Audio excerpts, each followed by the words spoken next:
yamaze gucurama wenda kugira ngo nanamukuremo nabanje gutema ririya kino gitagikata umutwe uyu w'inyuma niwo nta mutwe yigize asigarana usibye ikiri cy'imbere cyari kirimo amaso ngiye kubona mbona hariya umurambo wari utwaye iriya tagisi wagurutse uza kuri iburo. Agahinda n'amarira byabaye byinshi mu karere ka Kamonyi mu murenge wa Musambira ubwo imodoka nini yaje kugongana n'imodoka ya Toyota Hiace itwara abagenzi mu buryo rusange, abantu 9 bagahita bitaba Imana mu gihe abandi 14 barembeye mu bitaro. N'impanuka yabaye kuri iki cyumweru ku itariki ya 19 Nyakanga 2026 ahagana saa 4 zishyira saa 5 z'amanywa ubwo imodoka ya Toyota Hiace itwara abagenzi mu buryo bwa rusange yavaga i Kigali yagunganaga n'ikamyo yavaga mu cyerekezo cya Muhanga, abantu 9 bagahita bitaba Imana mu gihe abandi 14 barembeye mu bitaro bitandukanye byo muri aka gace harimo Kabgayi ndetse no mu bindi bitaro biri hafi aho. Amakuru yatanzwe n'inzego zibishinzwe agaragaza ko Hiace yari itwaye abantu 21 bagendaga muri yo, abantu 9 bahise bitaba Imana mu gihe abandi 14 bakomerekeye muri iyi mpanuka, harimo n'abajyanywe kwa muganga kugira ngo bitabweho byihuse. Gusa nubwo bimeze gutyo, polisi yahise itabarira ku gihe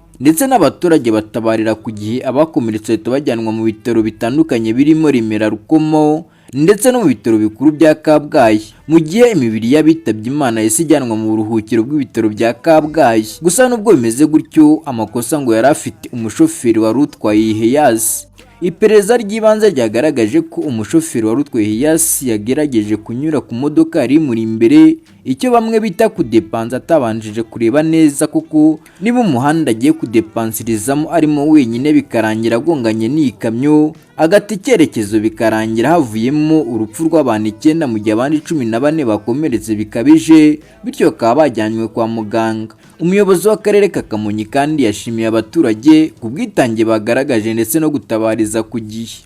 Umuyobozi w'akarere ka Kamonyi Dr Nahayo Sylvain yashimiye abaturage bo muri Musambira bagaragaje ubutwari bwo gutabara abari bari mu kaga mbere y'uko inzego z'umutekano zihagera. Polisi yongeye kwibutsa abakoresha umuhanda bose kwitwararika bakubahiriza amategeko y'umuhanda no kwirinda gukora ibintu bishobora gushyira ubuzima bwa benshi mu kaga. Iyi mpanuka ni imwe mu zikomeye zimaze kuba muri uyu mwaka nyuma y'izindi mpanuka zagiye ziba, dore ko ihitanye ubuzima bw'abantu 9 icyarimwe mu gihe abandi 14 bakomeretse bikabije, bishobora no kuza kubaviramo kongera kubona abandi bashobora kwitaba Imana. Gusa polisi y'u Rwanda yongera kuburira abashoferi n'abatwara ibinyabiziga bandi gukomeza kwitondera amategeko y'umuhanda bakareka kuyangiza, kuko nibyo bizabafasha kugerayo amahoro nka gahunda ya polisi y'u Rwanda. Nongeye umvaga ni Damour, iyi ni Damo Content, gukora subscribe, kuri like, share and comment kugira ngo tujye tubana muri aya makuru yizewe kandi agezweho.